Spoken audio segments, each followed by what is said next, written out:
So, this episode is going to be about some Reddit questions, and it's probably going to be a pretty cool episode, even though it is fairly late. But yeah, we're going to see after the intro, as always.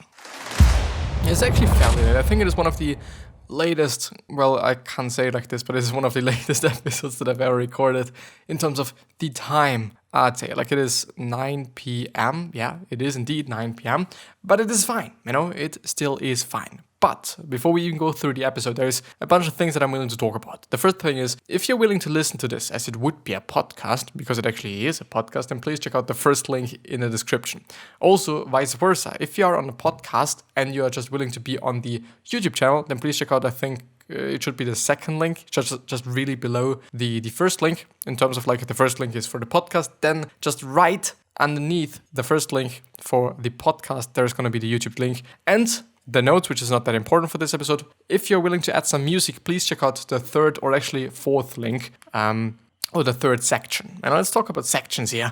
And the third section, and just click on the link, and then you're going to be on a Google Drives folder. And in this folder, you can choose between certain tracks. So to just personalize the whole experience, which is something, at least in my point of view, pretty good and great, just because some people like the background music to be a little bit louder, some like them to be a little bit more silent, and all those things. So you can really, really personalize the whole experience and make it better through personalization. But yeah, let's go through the episode. I'm actually really happy that I'm able to just go through some questions right now, just because it is 9 p.m. and I didn't expect that I'm going to be able to do that, because there's also other people in my flat and other people in my life, and I just have to take care of them in terms of, like, not disturbing them by recording and whatnot. And then I'm also going to shower, so there's quite a bunch of things that I'm having to do, or I'm willing to do. Like, I do not even have to record an episode now, I don't have to, but I'd like to, because I'm recording every single day, at least one episode. I'm always doing that. And I think in the whole quote-unquote career, there has only been like 2 days or something. I think 2 days, and I think there were even 2 days in a row. Nah, not really. But it's been like, I think 2 days in general where I haven't been recording. And I think I've also not been uploading then, but I'm not quite sure. I'm indeed not. But yeah, let's see if there's something pretty interesting to go through.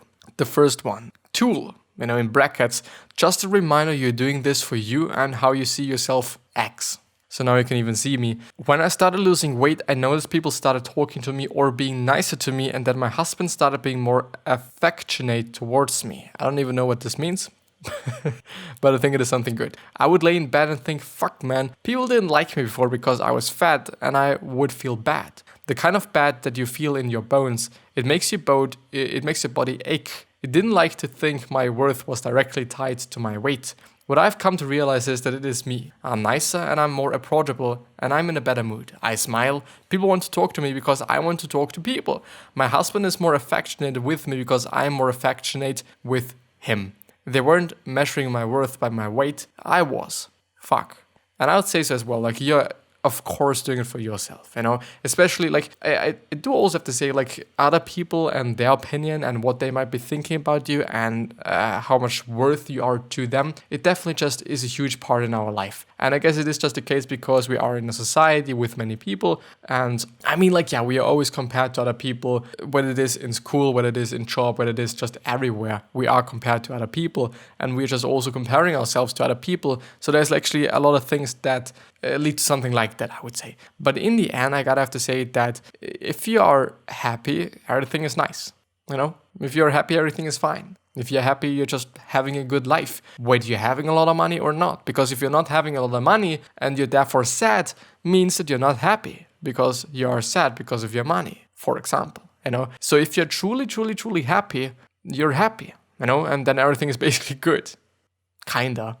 So, and it is also the exact same thing with losing weight. And I would just really, if you're just overweight, if you're overweight, I please just want to tell you that it is something that is not really healthy. And I think, and I know that a lot of people know about that. And I also understand that it is not such an easy thing to go with in terms of, like, changing it, in terms of, like, losing weight. I do know that it is not something that's very difficult. But indeed, it is something that's not simple either, because it is easy but not simple. It is simple but not easy. I'm sorry, it is simple but it is not easy. which means that, yeah, okay, the strategies, the tactics, they're easy, you can do them.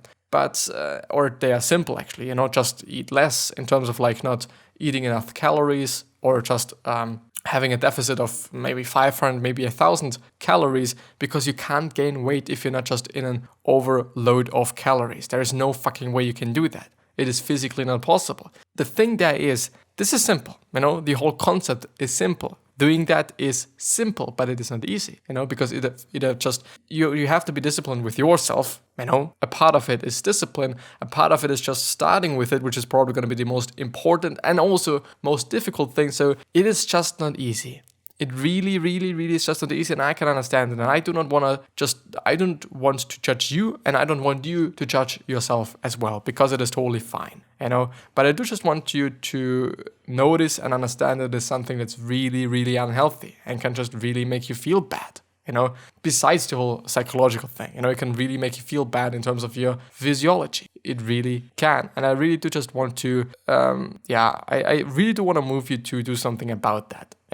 It is going to be a gradual thing, and it is going to take some time, as it also did with gaining the weight. Even though it doesn't feel that way, If we are gaining weight, it doesn't really feel like we are just gaining it in a really slow pace, It rather feels like from 1 to just 100 in 1 second, But I think, and I've actually been thinking about it. I don't know why, by the way, but I've been thinking about it, and I actually have to say, like, we don't gain weight in like a month, We can, but it's not going to be 100 pounds. It's not going to be 200 pounds. We're doing that over years. We're doing that over decades, by eating unhealthy and whatnot. But we're then assuming that we are able to just lose the weight then in a millisecond. But we're not able to do that. Of course not, because also gaining the weight took some time. So understand this, I guess, and just go for it. Sports is something that's really fucking nice, but not every sport is going to be for every person. Some healthy foods or healthy meals are really fucking good. They really are.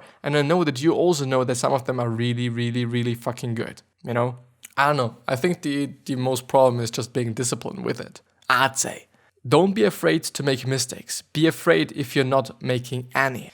It is, by the way, something, or basically something that a lot of especially successful people are talking about. And I would also say that it is something that makes sense, because the more mistakes that you are making, the more you're basically trying out, I guess. And I don't know, by the way, how many mistakes that I'm making a day. It could be like every single thing that I'm doing quite, everything that I'm doing which is not going to lead to kind of the quote-unquote success that I'm quote-unquote looking forward to. And but I don't know, like making mistakes and failing, it is something that's incredibly important to just also understand your limits, understand what you should be capable of doing or what you should be working on, and all those things. Like, it is just showing you quite a lot of things, and it is just letting you progress. It is just a way of learning. By making mistakes, you're gonna see, okay, this is what it really is like. This is how I should be doing it the next time. And there's gonna be a next time, probably, I hope. But I do not, on the other hand, want to say that you should be failing on purpose, that you just should go for failure because it is nice, because Chris said that you should be doing that. No, I'm not saying so. The thing is, if you can win, and if you're winning, it is fine. It is fucking nice. It is even really good. You shouldn't lose and fail and make mistakes on purpose. This doesn't make any sense. But if you're doing that, you shouldn't be judging yourself, And if I'm doing them, I shouldn't also judge myself. It is basically something that I should also be working on, I guess. But I'm not making that many mistakes, which should also be one of the things that I should be working on, I guess. Kinda, because maybe I should be doing more of them. Maybe I should be doing more mistakes. Maybe I should just fail forward, as Will Smith was once talking. I think it has actually been in his car, but I don't remember that much. Be tolerant with others and strict with yourself. Marcus Aurelius. And I have to say that Marcus Aurelius and basically all those Stoic quotes and or Stoic people, they are really, but I would actually really underline and also emphasize Marcus Aurelius, because he's often coming up with understandable things, but these things just still are gonna be something that is making you feel like, wow, yeah, it makes sense, I do not know if you're just seeing this as well or if you're just feeling this as well, but if I'm reading it, be tolerant with others and strict with yourself, it is not something new, not necessarily, but it is something that just explains behavior, I guess. It might be explaining behavior that a lot of quote-unquote successful people are having, or maybe it's even an explanation for my own behavior, so that I'm actually saying, well, yeah, I'm doing that. And then it is actually something that's pretty nice, because it is one sentence that is basically describing something that's relatively difficult to describe, actually. But besides the whole fact that it is something interesting, I would say that it is also the right thing to do. Being strict with yourself and trying to just make the best out of you and just being on your highest level all the time and trying to do that as well, I think makes sense. But on the other hand, if you're just doing this with other people all the time as well, it's not going to lead to just very nice outcomes all the time, I would say. But if you're just tolerant with other people, and if you can also just understand them when they're just making mistakes, because I would also say that focusing on you and yourself and being strict with whatever you're doing, your habits, what you should be doing, the job, whatever it might be all about, I think it is way less than doing the exact same thing with everyone that you are interacting with, because if you're actually doing this with everyone, then it's going to be a lot of people compared to just yourself. So if you're like, okay, I expect everyone to just be nice and this and whatnot, so you're not really tolerant, then it's not going to work out, because in 100 people, there's going to be like 30 people that are not in a good mood. Even though you're strict with yourself, and even though you just expect them to be something, and even though a lot of different other things, like there's just way too many other people that you have to maybe interact with or that you are interacting with, and you can't expect a lot of things, so being tolerant with them just makes sense. And it reminds me, by the way, on something that Gary Vee is often talking about, and I think it is something that's especially very helpful for those people that are having a business, that are in business, but I would say also for those people that are just working, I'd say. If you are a boss or if you're an employer, employing is something that is about guessing, but firing is knowing. If you're just hiring somebody, you don't really know if this person is going to be able to just do whatever you want this person to do. Whether it is designing something or about architecture, I don't know what it is going to be about. But you don't know. I don't know, you don't know, nobody actually knows, but maybe them. Maybe they're lying. Maybe they're actually not lying, but in your company, it is just not the right place for them to be in. This could also be the case. There's so many different variables, but we don't know this in the first place.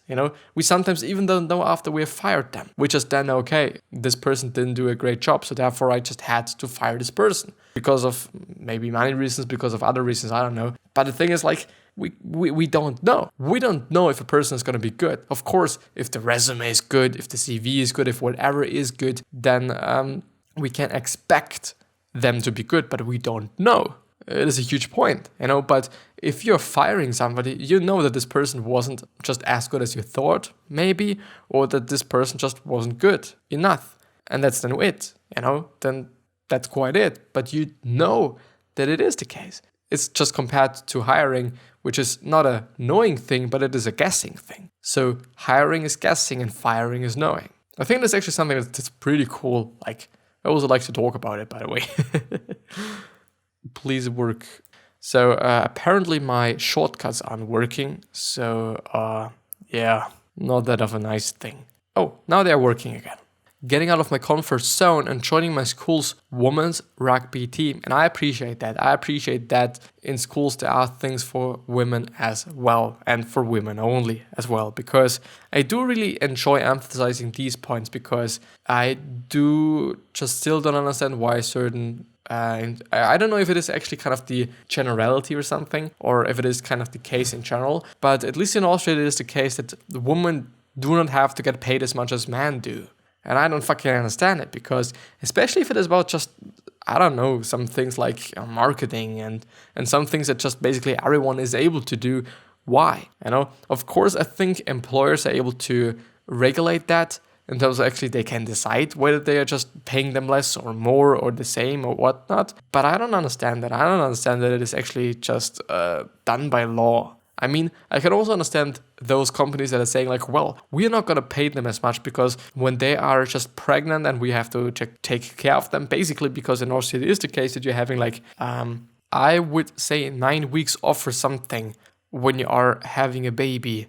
I would say, but I'm not quite sure. So it's actually a decent amount of time and the employer still has to pay this person. So I do understand this. I do not know how it is actually in the United States. I assume that it is quite different there. But I mean, still, I enjoyed it, and I really appreciate that there is like a women's rugby team, that there is whatever, and also appreciate things like, which is something that Seth Godin is often doing, and I've also been inspired by him to do that as well. If he's talking about a boss, if he's talking about a person that is really high in regards or really high in position, then he's most often, if it is a fictional person, like just an example, he's often referring to this person as a she, so as a woman. And I appreciate that, because we often see like, okay, the man who is the boss of the whole fucking company. But it doesn't have to be the case, just really not. And I really just enjoy doing that. This is my point. Apply to a new job after being complacent in a job where I've been mistreated for years. I had an in-person interview today and a follow-up phone call interview this evening. Feeling good and could use some good luck and good vibes. Especially, if you're trying to apply to a job, and it is also something very interestingly, I've been writing about it in an exam that I've been taking like last week it's actually this week. It's been on Wednesday, I guess, but I'm not sure. And it has also been about jobs and job applications and job interviews especially as well. And it's been a leaflet, so I had to write a leaflet about that. And I think I did just quite well. It's actually been in English though. So yeah, it's quite interesting. Something that I've done in my life and something that I've tried out in my life. And I think it has actually been one of the reasons why I've been able to get so many jobs, also those jobs or internships in companies that are kind of, especially in my little circles, they are known, and other people would also have liked to be there. So at least I know people that would have liked to just be there and do their internship there as well, but didn't get it.